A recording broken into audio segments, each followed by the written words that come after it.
A $6 billion disaster didn't start with a market crash. It started with a spreadsheet. On paper, everything looked controlled.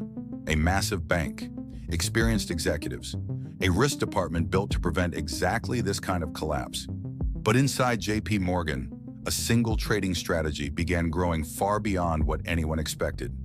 It was supposed to be a hedge, a safety mechanism, a way to protect the bank from market swings.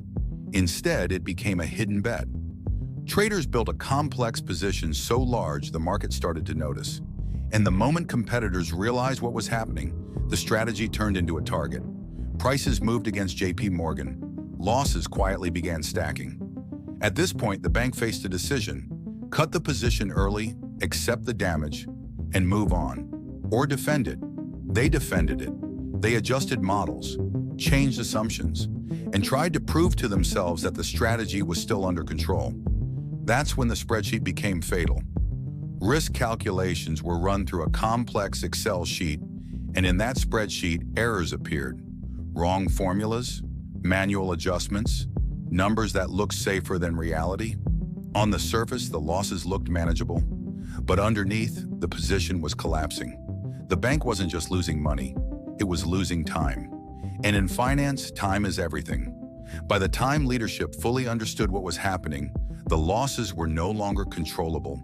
The hedge had become a trap, and what made it worse was the reputation. JPMorgan was known as the disciplined bank, the careful one, the one that managed risk better than everyone else. Now it was being exposed as something else. A company that trusted its models too much. A company that believed complexity meant control. When the truth finally hit the public, the number was shocking. $6 billion. Not stolen, not hacked, not destroyed by a recession. Lost. Because one strategy grew too large, and one spreadsheet helped hide the danger until it was too late. The lesson is simple. In modern business, the biggest failures rarely look dramatic at first. They look like numbers. Quiet, technical, boring, until they become impossible to ignore.